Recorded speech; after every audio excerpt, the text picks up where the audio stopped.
Hello, I'm Mark Bradley, and this is a Citizen. Hello, I'm Mark Bradley, and this is a Citizens Reporter on the SEC channels.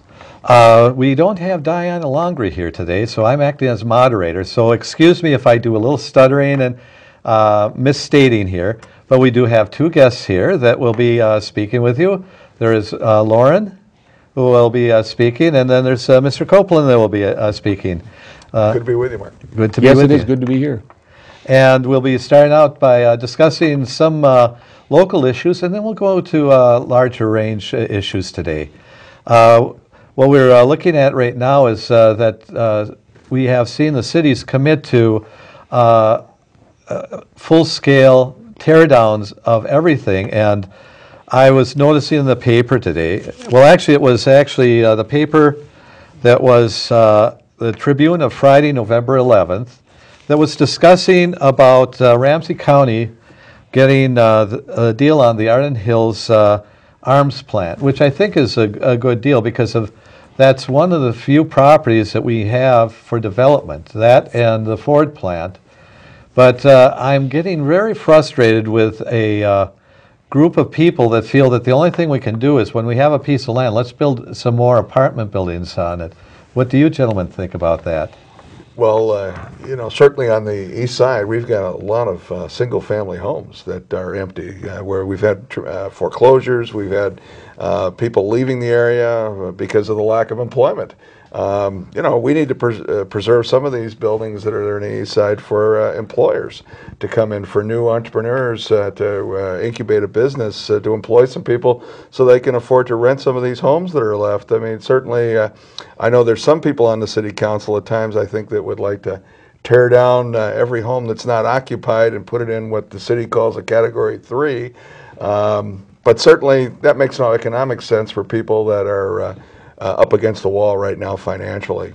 Well, I've just read recently in the paper that building permits for single-family dwellings is way down, Sure. but the building of apartments is way up, and I'm sure that is mirroring the trend of the massive foreclosures. Now, I've heard we're going to be having a third wave of foreclosures this spring and summer because there's so many people underwater. And what's been happening, as I understand, and I've heard of a case personally, well, this person bought a townhouse in Hugo and they were going to live there a couple years and then buy a house. Well, they paid $160,000 for the townhouse, $10,000 down. They owed, $150,000. They paid it down to $140,000. And of course, they've had a massive sell-off up there, and when the supply is up and the demand is down, what happens to the price? Price It goes. falls. So all of a sudden, they realized the townhouse they had they were having foreclosure sales on for like $70,000 and $80,000. So they were so far underwater, they went and rented a home and walked away from their present home. And that is a phenomena that we're going to have to be living with. And it has lots of implications in terms of taxes. And so to go out, like you're saying, just tearing things down and massively rebuilding things, there's some economic problems with that. Huge. We're not going to be able to sustain it. And the other problem is that we have so many people that are unemployed right now, they can't afford to buy housing. And that's what we're really having the need for right now, is to bring industry back to St. Paul and to the Twin Cities. And that's why I'm looking at these sites and I brought them up earlier. We have this situation. We're going to give a whole bunch of acreage to Ziggy Wolf that's going to be cleaned up. We're going to spend the money to clean it up. If we spend it to clean it up, it really should be set up for bringing some industry in my attitude, because of what we're looking at right now is we have only a few sites that we can convince an industry that wants to build here. And we've got to look at the cities that are successful, and a lot of them in the south have rebuilt and actually gone to green type planning. So they've talked about, like I think it's in South Carolina, where the one city has actually been able to get a BMW plant down there where they're building the cars down there, because they actually were doing all this eco-type efforts. They saved the buildings, and because they had the ability to come with a lower price, they were actually able to meet it. Now, I don't see giving out that type of gifts to anybody. I think that if we're going to build a stadium, we build it on our terms, not on Ziggy's terms. And this is one of the things that I've been trying to get across for a while. You're really right. You know, the unemployment rate for young people between like 18 and 28 goes as high as like 24%. So there's a huge part of the labor force that is unable to find jobs. And I think, you know, maybe retrofitting something and bringing, I don't think there's going to create that many jobs in Arden Hills if they given the professional football players and Ziggy Wolf all the money. You know, I mean, yes, there's going to be concession jobs, but I think we could get more creative and come up with a better way to provide more jobs. And again, like you've said, it's a site that could be either made into an industrial park and segmented, you know, sold in portions, Right. or if we could somehow attract a major industry, and they provide TIF financing for other things. If we could lure a major industry in that 440-acre site, there just are not that many places around that you can have a workforce like we have here in Minnesota that's fairly well educated and trained, and provide that large of an opportunity to make a large campus or whatever type of development you would make. And Ramsey County right now has something on 1 in 10 of every unemployed citizen that's officially out of a job in Minnesota. 10% of our unemployment right here in River City and in the suburban community. We've got a car plant that's going empty that the city of St. Paul wants to tear down. We've got you know, Scandinavian heritage. I think we ought to embrace Saab and bring the Saab over here and let's have it made right in St. Paul. Right. The mayor of St. Paul lacks any vision except for more apartment buildings, as you put it, Mark, Right. On the river. Why not keep that plant in operation and let's build cars, let's have real jobs that can afford a living for people to get a home of their own and restore what we call the American dream, instead of pretending that the only guy that can save us is a guy named Ziggy Wolf from New Jersey, who could care less about St. Paul, Minnesota, except for the fact that we've got a county commission that's been, I think, hijacked and turned into the Stadium Commission. That's right. What they've done is they spent most of their meeting last Tuesday, I happened to be there, talking about how they could accommodate Ziggy Wolf, spending money that they don't have, saying, well, you know, we'll buy the property, but we've got to get state financing. In other words, if Mark Dayton will agree to pay the bill, and of course they're trying to pretend that somehow Mark Dayton has this money that he's going to put on the table, I think that's our money. You know, we have a lack of civic imagination in Minnesota right now, and particularly in the Twin Cities, about how to deal with our problems. Right. And the only thing we're chasing is a football that communities have been chasing for, a dozen years? Right. But if we are looking at it, I've been making a proposal that nobody seems to listen to. I wish it would come onto the state capitol to be discussed, because you have to understand that one of the true financially really proficient groups in the state happens to be the Indian tribes that happen to be running most of the casinos. And I would like to point out that if St. Paul really wanted to get and bring back the city like it should be doing it, they should be looking at the proposal I've been talking about, working on some tank farms that was over by the Schmidt Brewery, because of there's been a proposal that's been saying that we should be revitalizing the river anyway.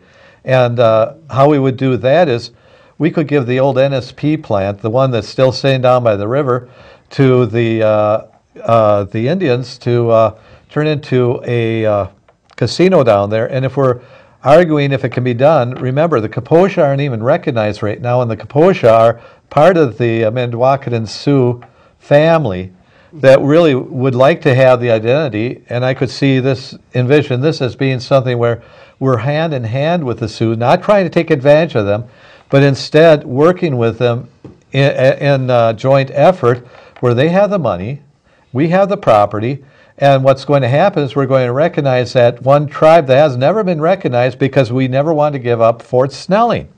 That's where the tribe was originally set up. And because of the springs that the fort was using were also the springs that were considered to be these holy springs for the Indians, they found out that it was better for the fort not to recognize that tribe. So the tribe's never been recognized.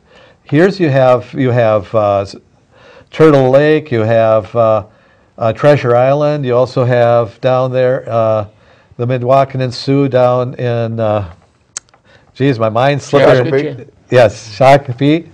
And there's so many tribes that could join in this and help them get recognized, build the stadium, and in this way, if they do like they did in Washington State, where they put in a center for interpretive functions for the Indians, it would be actually where they could make it where it's worthwhile for them as well as for us.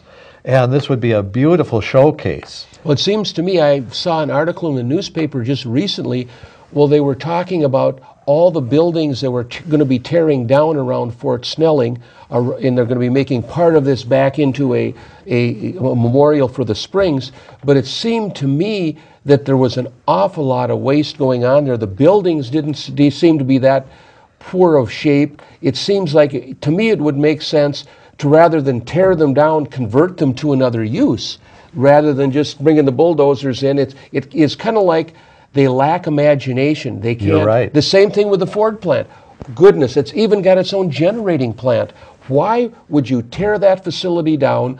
Wouldn't it make more sense to at least search for some alternative uses rather than just waste the resources? And take a look at that parking lot. It's so wide that you actually could, if the neighborhood would accept it, you could actually do some wind generation there. So it has so many offerings there. And let's understand, no matter how tall it is, that is such a large site. You could put a couple of generators on there and never reach anybody's property if something tipped over. Well, I think part of the reason they want to tear it down is, and they being the city and Ford, because as far as I know, both entities have conspired against imagination. Right. Because Ford's got a competitive angle. They don't want somebody else building vehicles there that are going to be marketed against their products.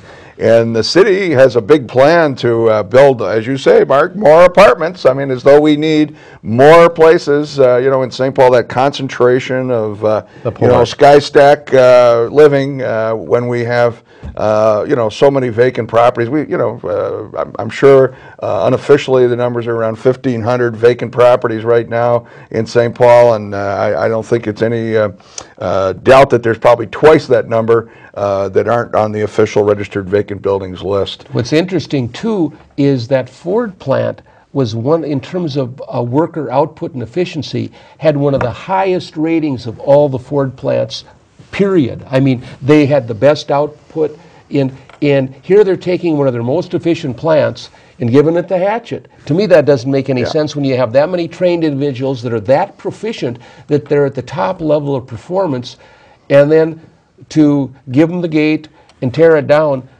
What piece is missing here? But the work ethic in this area is so great. I remember when I worked at Whirlpool, they always were receiving the awards from Whirlpool. When I worked at 3M, I remember the awards were always to the 3M plant. In fact, the 3M plant, a lot of the innovations that came right out of this East Side plant, and that's where they'd start them up. And it's ironic that when you're taking a look at it and you realize how many times awards came to this area, that there is nobody that's looking at bringing the industry back to this area. Well, another irony too, to pick up on your theme there, Mark, is that with the St. Paul plant, we have a company, Ford, that's the owner. It's theirs to do with what they wish at this point. And they claimed a great environmental vision.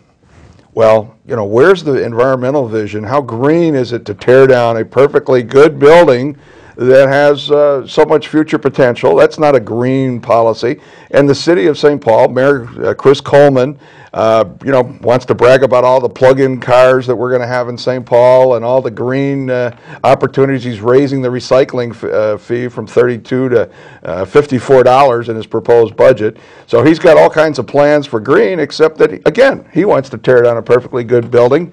And as you point out, he's already done it over on the site of our former 3M buildings, where we had lots of opportunity for economic innovators to get in there and do an incubation excavator project until they got, on their own 2 feet. And, here we are creating rubble instead of jobs. And that seems to be the policy of Mr. Dayton and, with his buddy Ziggy and with Chris Coleman and, his friends at the Ford Company that can't wait to tear it down. They're going to start stripping out the equipment.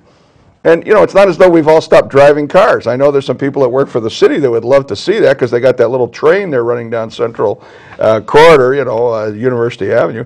But honestly, there's a market here. Minnesota has kind of a history of that. If you go way back to the 50s and you look at the great streetcar debacle, and then with the buses, and I think the poll lads were somehow involved in that, but they don't really want to talk about that, But, now you look at where the money is, and I actually went for a ride on a streetcar, and I have a token. My mother took me right before they tore the whole thing up, so that was a fond memory for me. But we kind of have that tradition where we lapse into someone comes in with some grandiose plan and rip infrastructure up.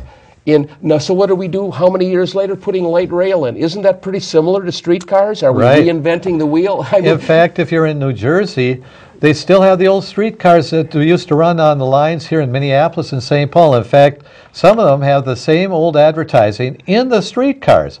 You can go out to New Jersey and New York, and the streetcars are still running on lines out there on the East Coast that were built here in Minnesota, because we had a streetcar. The streetcars were manufactured here in the Twin Cities. And at that time, when we shut everything down, they took them all, but they couldn't sell any ads. So they've left the old ads that were there now it's 50 and 100 years ago.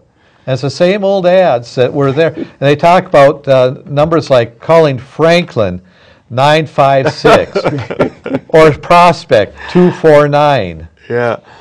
Yeah, well, let's call the mayor and see if he can get on his imagination cap. I see he's got a job opening for an organizational leader to transform city government. Maybe he needs an organizational leader to transform his vision of what the potential for the economic future of the city and the county and the state, frankly, is. Talking about boondoggle, well, I shouldn't say that. Maybe that's a strong word. Look what has happened to those businesses along University with this rail line they're putting in. I mean, they're going down for the last gasp of air. The contractors behind it, I've read many articles in the newspaper where they've had to lay people off because of this construction.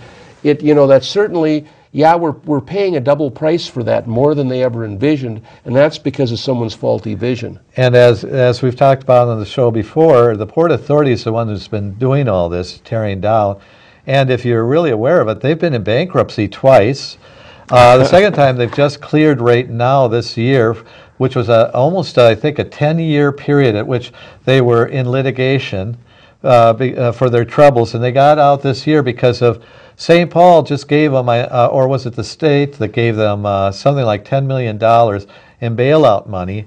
But this is the same group that you have to ask, what big industry have they brought in, and how many industries have they moved out? Well, what they did on the east side, is the bakery that they just built on the east side on one of the old Globe area over by the Globe. Right. What was it? They built made shingles and whatnot. Right, and then they had the Sioux line right next and that to was it. Just a factory that moved from the west side to the east side. So then we've got the Health East facility with their ambulance maintenance operation there. And that used to be over on the north end. So now we've moved that over to the east side. So we're just moving around deck chairs. We're not building new capacity. Sure, there's some guys that benefit because we're building a new plant. There's a dump truck that gets filled with the rubble that's taken off to maybe build a road base somewhere. But frankly, where are the jobs? In terms of new jobs for people that need them, these young people that you're talking about, Lauren, where are the jobs for them? That's Occupy Minnesota. That's the thing that's going on right now. We're getting, and I guess part of it has been a great myth too. They've been saying, go to college, go to college. Where I worked at a high school, they were saying, well, 66% of our kids go to college. Well, that's great, but if you do an input-output analysis, 25% graduate, so that means 41% aren't making it. So if any time you're looking at input-output analysis, if 2 out of 3 are failures, that is probably not the best track record. And what we need is some technical jobs, okay? 1950, 20% of the jobs required college. 15% technical and 65% were labor. You know, there's a Right. lot of labor. Exactly. You fast forward to 2000, 20% are college, 15% are labor, and 65% are technical. You look over here at Century College, the average age of the student over there is 26, and many of them have 4-year degrees. They get a 4-year degree in underwater basket weaving, then they have to come back and they have to get some skills somewhere.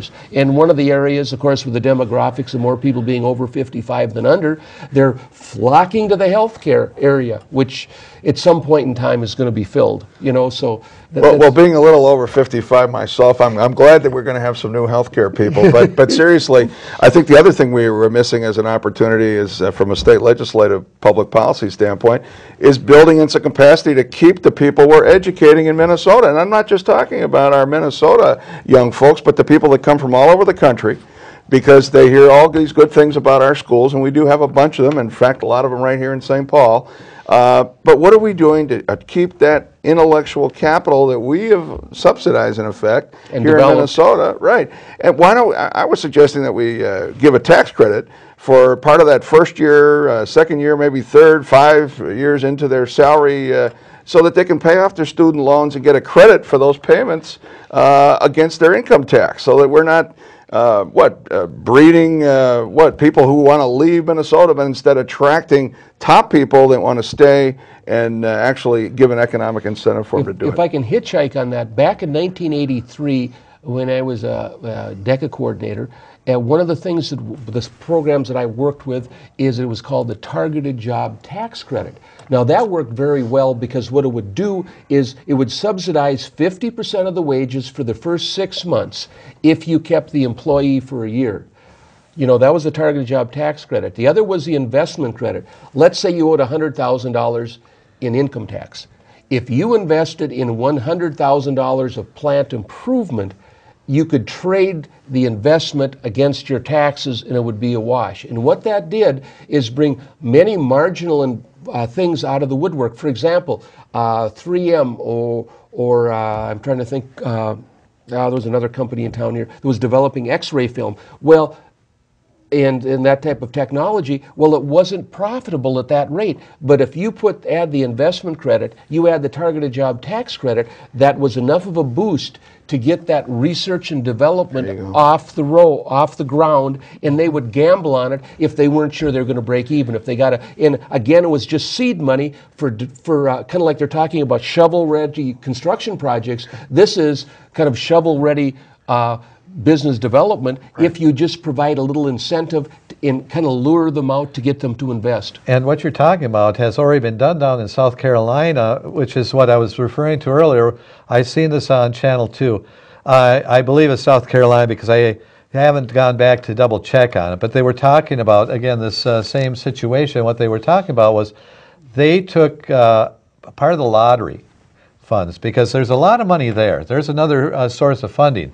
But we're talking about throwing it to a stadium. I'm talking about what they're doing, which is they threw it to the university down there. And the university is using that money to do this E-type investigation, so that the whole new technologies, they're owning the patents on them and the design on them and everything. So industry wants to come down there now, because of they're spending so much money on the new technologies, that they know that there's going to be something coming out of that state. That's what we should be doing right now. We should be taking that lottery money and betting it. Betting on these students that are coming out of our college, that we have great college professors, we've got great students, and that they have the inventive knowledge to come up with the new technology we're going to need for tomorrow. If we do that, these industries are going to be coming in, are going to say, hey, we want to steal that idea, but they're going to have to leave it here, because we're going to own the patent. We're going to own the rights to it. We're going to say, you can't take it someplace else, but you have to do it here. And once it gets to be big enough and important enough, maybe we'll license it to other states too. But the idea is that we're bringing jobs back to our state, bringing technology back to our state, bringing back good paying jobs to our state. I think another problem we have too is capitalizing a lot of these things. You know, one of the things that happened back in the 90s is they got rid of the Glass-Steagall Act. And what the Glass-Steagall Act did was make banks and investment houses separate. Okay? Right. So now what happens, let's say, for example, you put $10,000 in Wells Fargo. Well, they're not going to be loaning that out. They keep the $500, which is the minimum holdback that they have to Right. keep in the vault. The other $9,500 they ship to Wachovia, which has the hedge funds, and we can all remember the banking flop. There was a credit default swaps, those types of things. They were dreaming up these securities for people to invest in that were nothing more than pipe dreams, and then of course it all collapsed.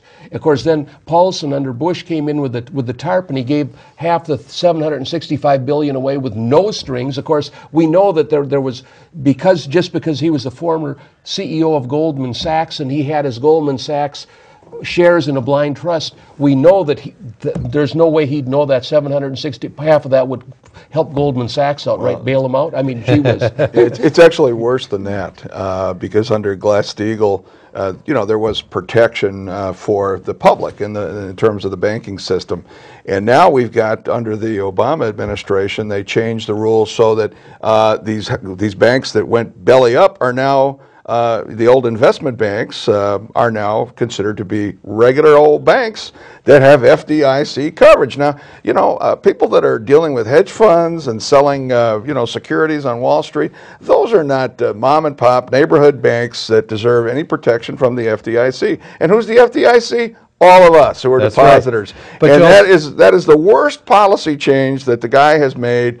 And frankly, anybody that's voted for that should be voted right out of office. And anybody that isn't in favor of putting Glass-Steagall back on is a stooge of the banking industry. You're right there, but more importantly, you got to realize that on top of that, we have each of these executives that is considering that they have this right to finances that aren't there. I've been talking about one thing that I'd love to see any congressman or representative speak out, as I have done, that says that, when you got a job, when I got a job, I remember I signed up for what the wages were to be paid. And a bonus was supposed to be a turkey at the end of the year. When I worked at Whirlpool, that's the best I ever expected. They did have some profit sharing at 3M, but it wasn't anything big. I have tried to say that if you talk about this, you got to look at how much is going into these executive pockets at the very top. And if they signed for $100,000 and you say, okay, 25% over that is all you can give as a bonus. Now that's including giving them a catered car, food at the business they're at, and all these other things. But 25%, you got to realize if you're being paid, signed for $200,000, that's a pretty good paycheck. I don't know anybody who works 9 to 5 who gets $200,000. If I can hitchhike on that, if you look at Japan, I think their executives are limited to 100 times what the lowest paid man in the plant is. You look at William McGuire, who worked for United Healthcare, and there was that big debacle where he stepped down because they were backdating some shares. He was making $248 million. That's $5 million a week, $1 million a day. What do? Go to instead of go to the grocery store, you buy another one every week. I mean, it's obscene. And hitchhiking further on that is these hedge and index fund operators 2 years ago, managers. They were making $166 million, and if that isn't enough of a travesty, because they're basically cheating the system in hitting the food costs, the commodities, and also our 401ks now with the stocks, they were paying only 15% taxes because they were getting paid in stocks, so it was capital gains. Right. Gee whiz, they only got to take home, $130 million out of 166. How can they live? My goodness. But the thing I was getting at is if you took the base pay they had, let's take it for this gentleman here that had $248 million. I bet his base pay was no more than $500,000 at best. Now, if you say 25% of that is supposed to be his earnings, understand if we treat everything else as gross profits, we're not going to stop them paying it, but we're saying it's gross profits at this time, so we're going to hit it at 80 or 70 or 80% taxation. So if the company wants to give it to the executives, we don't care, because guess what? It's going to fill the coffers of the United States Treasury because it's gross profits over what they should have been paying them anyway. And considering it as gross profits, that means that if they want to give it any way they want, the stockholders are going to throw a fit because if they're not seeing anything in their stocks, and they're going to start asking the questions. But more importantly, you would see that we could balance the budget in 5 years by doing this. It makes good sense. Well, to pick up on your populist theme, because I think we need a little bit of populism here in Minnesota. That's right. You know, the governor likes to talk about how the rich aren't paying their fair share of taxes. I like to talk about the 200,000 people that need a job. And, you know, there's $800 million, round numbers, that gets collected by the state of Minnesota from the corporate franchise tax. I'd like to see those franchise tax dollars used as tax credits to employ people. And only after the person has worked for a year on the job would the corporations earn, you know, put any number on it you want, whether it's $5,000, $10,000 tax credit. Because, you know, frankly, let's put that money in circulation in the public's pocket rather than feeding it to government or pretending that we're taxing the heck out of these corporations. Because actually, you know, we want corporations that are profitable. I mean, we only enjoy 3M when they're making money, right? That's right. I mean, in Maplewood, they're the largest taxpayer. Obviously, the city of Maplewood wants to keep them paying taxes because it kind of supports the overall effort. So I think what we need to do is, instead of making government bigger and having a jobs program that acts as a protection for the existing public employment quota down at the Capitol, we ought to take the money that's already coming in from these corporations and put it out there as a direct credit for people that are employed by these corporations here in Minnesota, that are Minnesota companies. And let's not make any bones about it, and let's get to work on it and stop talking about Ziggy's Stadium, Governor, and get to work on getting some jobs for people who need them here in Minnesota. And we know that works because in 83, 84, the targeted job tax credit got us out of that recession, that and the investment credit. Excellent idea. That's what we need. We need to kind of like seed the ground. It's kind of like if you farm, you know, if you don't put any seeds in the ground, you're not going to get anything to grow. That's and if right. you don't seed anything, you know. And a little fertilizer with it. Yes. There you go. I can provide some of that. But even more, take a look at what we got with Polaris. I mean, here's a company that has not had any seed help, but they've still been able to grow, and this is something that we have to start looking at for the rest of the industries in Minnesota, that we have to get them going so they can move. Because of here we've got actually a group that has expanded from just selling snowmobiles. Now they're into motorcycles, electric motorcycles, and now they're even constructing cars. They took over the Chrysler segment that makes the electric car. Jim. Well, didn't correct me if I'm wrong, but didn't they have a big plant in Osceola that just went to Mexico? They did. Yes, so they're all You're taking right. off on us. So we've got to try to keep them here, and that's the other issue we've got to do. Oh, I agree. We have to come up with some incentive plan. We have to come up with something that's going to keep them here. But I think one of the things that we're fighting is a flaw in the executive process. We keep making the profits go up to the top, to the CEOs. The forgotten people here are the shareholders, the people that are putting their money in, that own the company. Why isn't there not more money going back to the stockholders? You know, like United Health, why should he be getting $248 million a year, or was? Maybe some of that should be filtered back to the people that own the stock in the corporation, that, you know, and that would make a difference too, you know. It just seems to be anti-entrepreneurial to rob from the owners of the company and give it to whoever's running around, you know, at the head. Yeah, I mean, frankly, that is capital that could be otherwise used to employ and expand the business. And why stockholders would stand for those levels of compensation is beyond me, but I think that is a situation, and we've had little chats about this in the past, Mark, but, you know, the people that are those stockholders, they have to get very aggressive, and I think that's a big change that we need in American capitalism, is for stockholders to take control to a greater degree, because look at Chrysler, and look at what happened with General Motors. The people that had that stock, let those same kind of folks make all the money and walk away, and basically they ended up, that is, the stockholders end up with nothing. Well, the thing there was that I go to the stockholder meeting. I know a lot of people don't.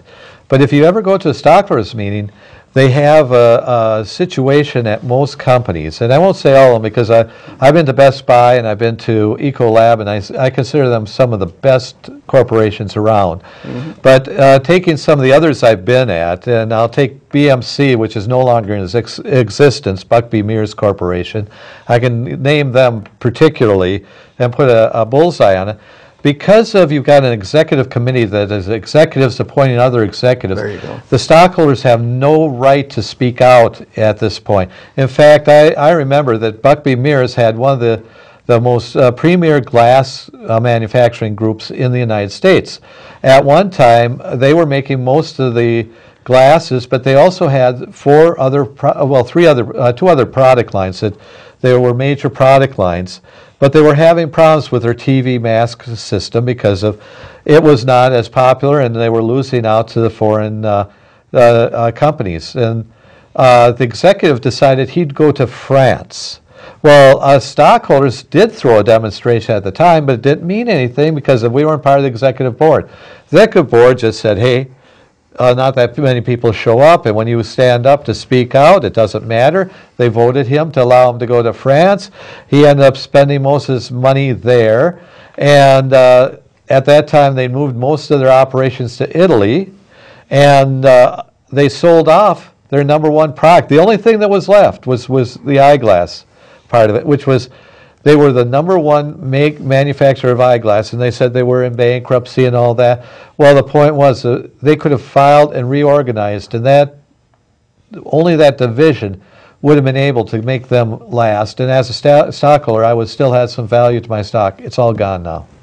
Not a penny. One of the things we're missing in the, with Wall Street, on Main Street, and on the people that are on No Street right now looking for a job, is confidence. And, if we're going to ever get any confidence back in the system, we've got to have some credibility at all levels. And that means, we can't be insuring the speculators of these crazy funds that are, without any constraint on Wall Street, and we can't be underwriting that as taxpayers. And we need to have executives that are willing to be honest and commit to grow capital, not just for themselves, but to grow their operations to make jobs and attract what? Investment from the people that get those jobs that want to have a good retirement. Right. There's something in this for everybody, and it shouldn't be, viewed as somehow a negative to, take a view opposing, a greed that doesn't serve the national interest or the corporate interest long term or the interest of citizens. I taught business for many years, and we talked about the free enterprise system. In nowhere in there have I ever read anything about someone being too big to fail. That was part of the entrepreneurial system where success was rewarded and failure was accepted. I mean, if you're an obsolete buggy whip manufacturer, hey, you either come up with a new product, an iPod, or, and you look at Apple, the marvelous job they've done of consistently bringing products to market, that type of innovation. That's what we need to have. And you probably look at, of course, they have a kind of a loose atmosphere, but from a creativity standpoint, that functions. And I've read several articles on this, going down this path of having too many centralized banks. Everything's too central. That's making everything too big to fail. I think if we go back to more decentralized banking and some of the, so if a couple of them do drop off, it isn't a major thing, it's a shift. But now we have 4 or 5 banking companies, and look at, what is it, IMF? They're holding all the hedge funds. International Monetary Fund, yes. Yep. All of a sudden, these people, the guy was shifting millions of dollars around, hiding it, and these elevators and farmers that had their futures contracts and their hedging, all of a sudden that money's gone. That's right. And they're shifting it back. And I think something else that we need to look at is the type of job the federal government is doing on regulating. Classic example is Bernie Madoff. 1998, they started blowing the whistles, and they're finally, now this is how many years later, they're finally disciplining 4 or 5 people. One guy's getting a demotion, one guy is getting a cut in pay, and how many, was it, $60 billion is what he swindled people out of? That's right. And where was the SEC? Where was the SEC to look over these credit default swaps? And these other fictitious instruments. Of course, partially they're not. And of course, the thing I hear, oh, we don't want to overregulate business. I agree with we don't want to have a lot of red tape, but we also have to have some safeguards so they can't be selling us some bogus thing. I can't bring you a piece of paper and say, hey, this is $10 million. We had some regulators that obviously weren't doing their job. Now, they all were collecting their paychecks, and they just miserably failed at their work. And if you look at the banking thing today, just right in the last month, what are the stats? People are going toward the credit unions in larger numbers than ever, because what? They're seeking something that they can have confidence in, where there is not perceived that somebody's after their accounts, that's going to destroy their value because they're nonprofit organizations. Well, I can understand that in this current environment, but profit is what drives America. At the end of the day, we can have sit-ins and Wall Street this and all that, but we've got to build a system that works. We've had this mentality for a long time that says the greed. That it's not just the greed; it's a hands-off mentality where we say, and it's been pushed on to us a lot by a certain party. I won't play that game. Well, it's not just a certain party, though. Yeah, Mark. but I mean, who got more money from Wall Street in the last election than anybody's ever gotten from Wall Street? He's sitting in the White House. His name is Barack Obama. So this is not a party thing. This is a matter of the future of America. Referring to is that what they're trying to say is, and who's been speaking out against government supervision. You got to realize that Enron was a perfect example of what you were talking about earlier, where a guy dies, and you've taken, and all the employees were forced by the executives, forced by the executives. This is what we got to remember. You have your job. Your jobs depend on you putting your money into their savings account, which invested your money in their corporation. And here's a guy who actually cashed out because he's an executive and doesn't have to leave his money in there. They forced all the employees to leave their money in the stock market under Enron. Well, the executives bailed out, and here he decides, and we believe he committed suicide, but because he's dead, all of it, to me, when he died and committed suicide, they should have then taken and gone after the assets that much harder. Instead, what are we doing? That's where that government supervision is so important. We need to have government supervision on our foods. Remember all the problems we've had with food scares over the years. Peanut butter gets recalled every other month, it seems. That's right. And a hamburger. Another thing that is extremely scary to me is the number of medicines that are being made in China. Remember the dog food scare? Remember the baby food scare? Now we're letting them make our medicine? Come on, what's wrong? What about the toys at Target where they had lead on them, and then they made Target make an apology to China?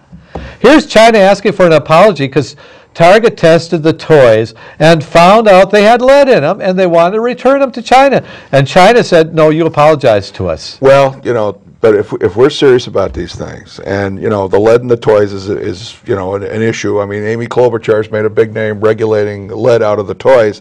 But you know what? I'd rather see the president's Justice Department prosecuting these criminals that stole from the people of this country and are continuing to steal by the theft that they committed. By raiding corporations of their money that are no longer, unfortunately, for the stockholders with us. But they also raided our technology. Remember, all these things, including our tape recorders, our TVs, everything was actually, most of it was invented here.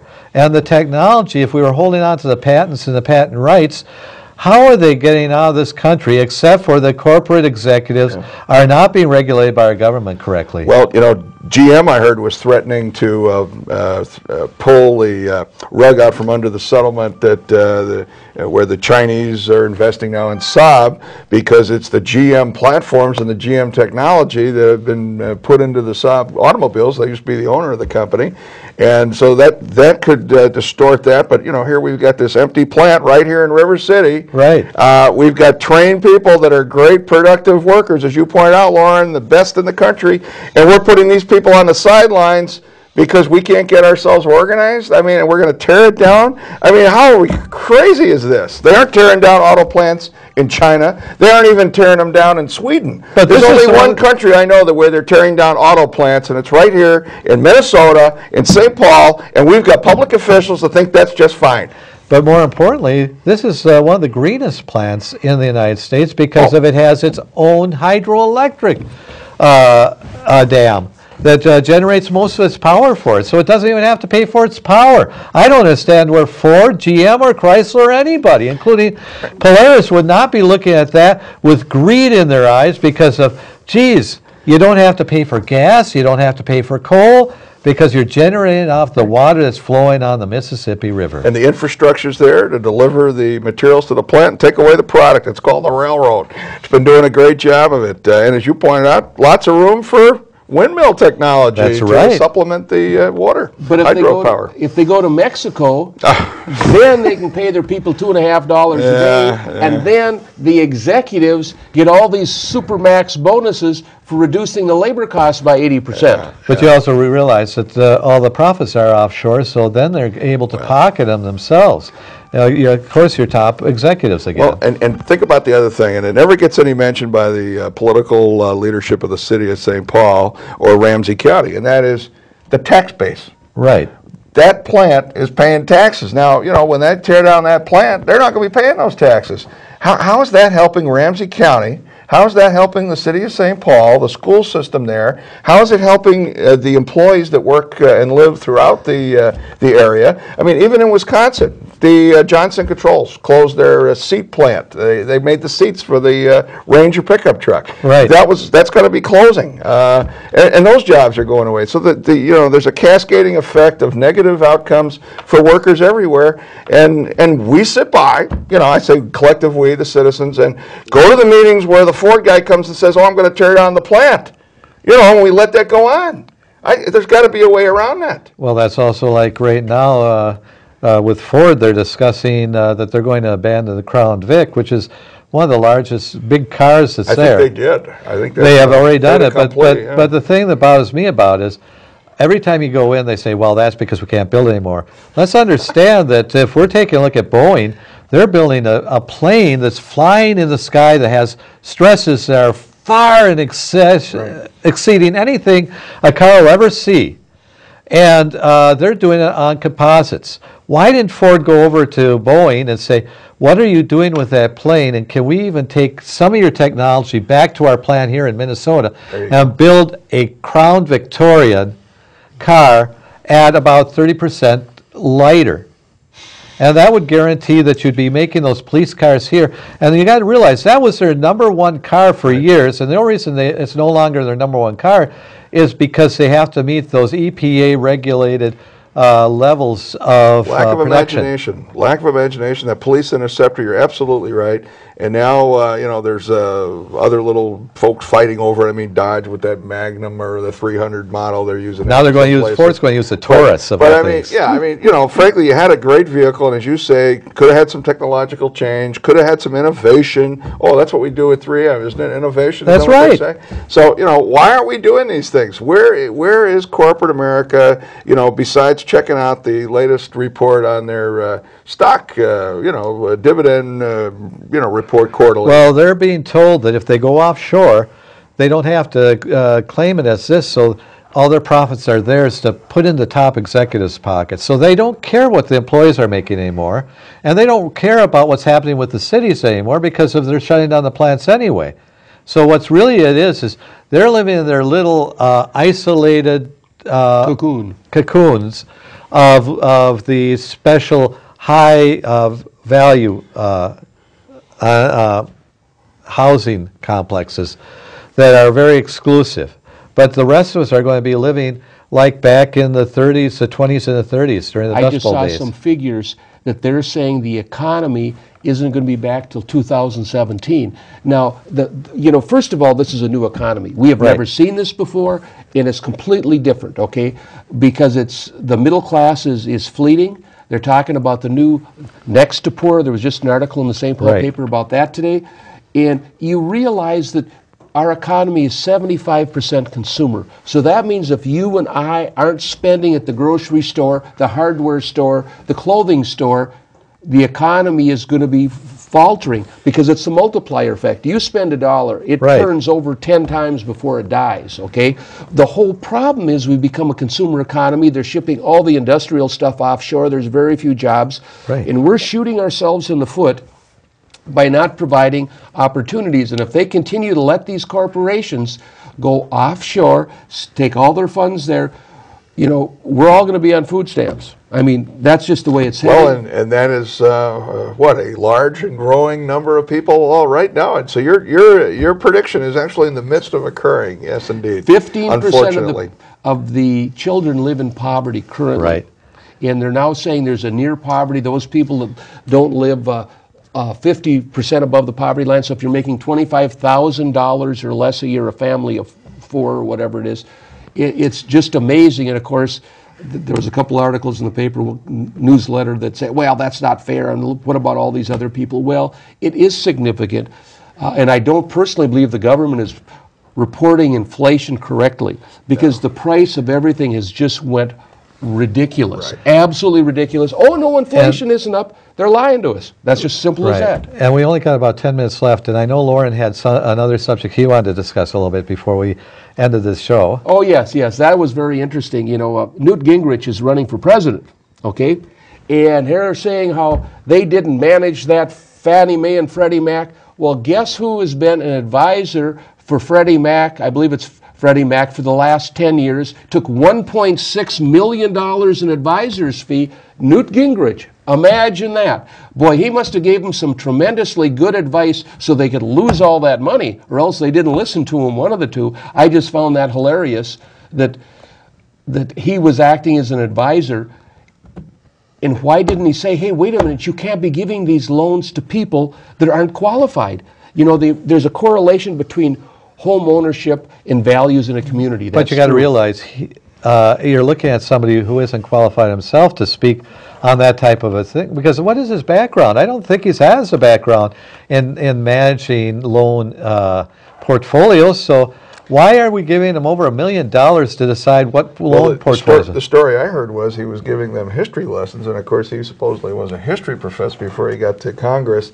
And you know, I got to say, as a Republican, I'll say it. Yes, I certainly am not thinking that he's going to end up getting any nomination from the Republican Party, and not because of this, but just because of the fact that, frankly, I think people are looking for something new, something different, something proven, something current, not somebody that's lobbying their old buddies in Washington.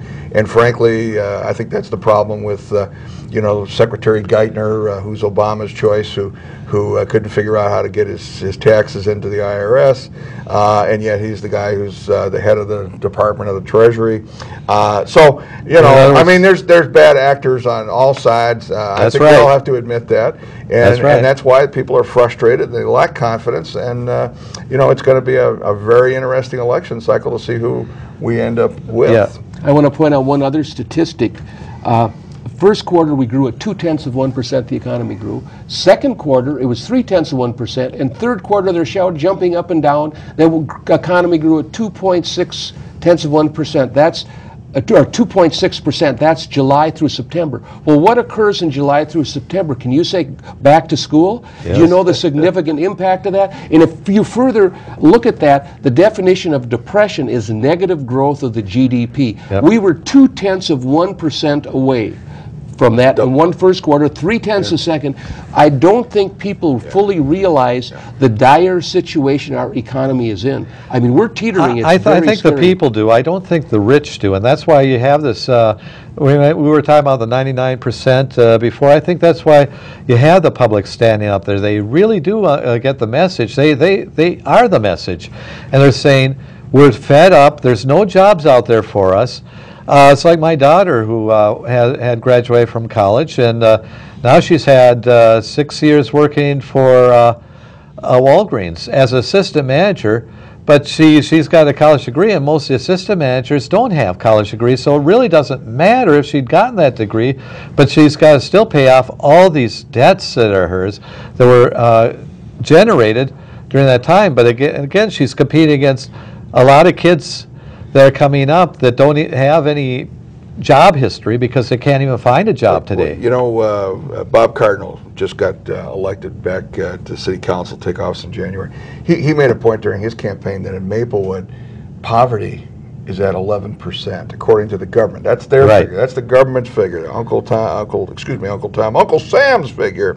Well, you know, is it like, I think it might even be worse. You know, I live in east side of St. Paul, just south of the Maplewood border, if you will. And as you do know, Mark, from working in that neighborhood, it's one of the poorest neighborhoods in the city. That's right. Property values have lost over a third there. The greatest losses in St. Paul have been there. But, you know, I think we also have to look at these figures. Unemployment. Now, we just had the figures come out this week. They said in Minnesota, the unemployment rate actually dropped to 0.5%. At the same time, they said there were 6,000 plus less jobs. Now, you know, excuse me, but we've got 200 plus thousand people out of work, and they're claiming that the unemployment rate went down. You know, we've been lied to. We've been treated as children with these figures. Yeah, you know, a statistician can justify their numbers, but when you've got less jobs than you had the month before, and you've got all these people that are still out of work, don't tell me that unemployment went down. It is just absolutely flies in the face of reality. You got to understand. That's the old phrase, figures don't lie, but liars can figure. Well, and they all work at deed. Okay, you touched on another subject that I wanted to point out was the great student loan debacle, okay? One of the things that's happening when the tough times hit, everybody goes back to school. And the government is insuring all these loans. You know how many of these loans are never going to get repaid? I can also aware of some fraud where the students go up, attend the first week of school, get their $7,200 loan, then they evaporate. In these, you know, there are some of those cases.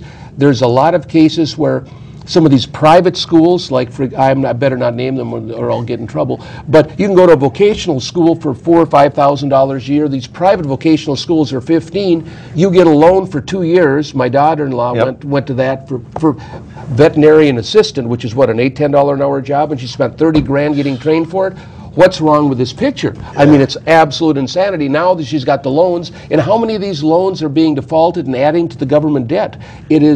It's absolutely crazy, and that's something else that needs to be looked at, like the Fannie Mae, Freddie Mac. If people are not qualified, if they don't follow through, we need to police that a little more thoroughly than we currently have been. And it's ironic that you take a look at the placement. A lot of times, my son is just graduating this year from North High, and he's been looking around, and he's going to a little school that's in here, that's Minneapolis.